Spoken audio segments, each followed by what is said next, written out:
You know what, also today is the day, it's the first day that Ontario MPPs have one less app on their phones. That is TikTok. The Ontario government saying it is now banned on all government and Progressive Conservative caucus member devices, effective immediately. So where else is this being discussed? Well, on TikTok, of course. Since the federal government made the move last week, every province has followed suit. Ontario is the last.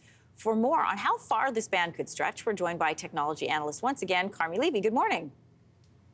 Good to be here, Anne-Marie. So after the feds in nearly every province has banned TikTok, was it just a matter of time until Ontario followed suit? Oh, I think it was. It's like a big bandwagon. Everybody's got to jump on it because nobody wants to be on the wrong side of this curve. If you're still using TikTok and you're in government now, you're kind of an outcast. This is normal, and this is probably a good thing.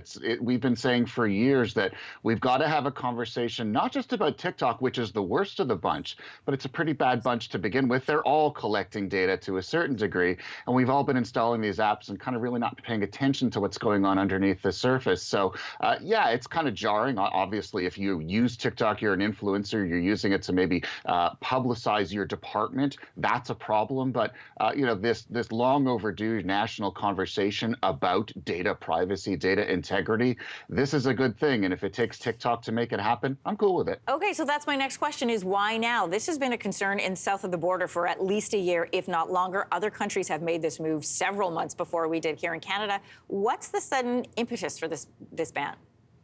Well, you hit the nail on the head, Anne-Marie. Canada never leads when it comes to this stuff. We kind of watch what's going on in the rest of the world, and then we follow suit. And that's exactly what happened here. The U.S. government banned it on their devices. The European Commission did the same thing. Country after country across Europe and Asia has been doing the same thing. And so Canada eventually figured, well, we've got to align with everyone else out there. We will do the same thing. They call it proactive. There's nothing proactive about this. We're simply falling in line globally. The timing is also interesting, considering it comes within the same time frame as we're shooting down spy balloons out of the air, and now we're taking apps off of our phones. When should private citizens start considering taking the app off their devices?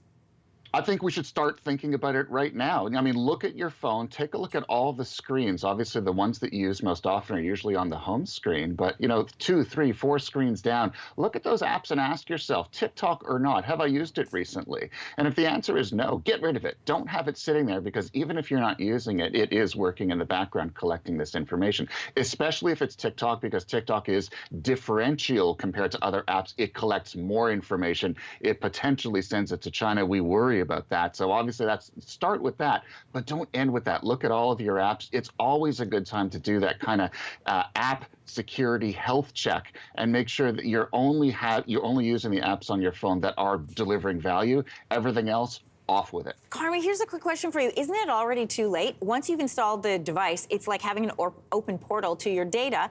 If you've had it on for a year or more, that data has already been collected. What's the point of banning it then? Oh, yeah, it's out there. You're not getting it back. It's probably sitting on some server somewhere, and we know through reports leaked from the company that company employees in China do have access to data through what they call a back door. But here's the thing, you know, it's out there. The horse is out of the barn. But at least now it stops the sharing of additional data. It stops it going forward. So you're not going to eliminate your risk. It's done, but you are going to minimize your risk going forward. So anything is a good thing. Anytime that we take control of our security digital destiny, it's a good thing for us to do. It'll be interesting to see what comes next, because listen, Sidebar is going to be a whole lot more challenging without TikTok. Thanks, Carmi. You got it. Thanks. Hey, thanks for watching. If you liked this, be sure to subscribe here, or you can check out more Your Morning videos right here.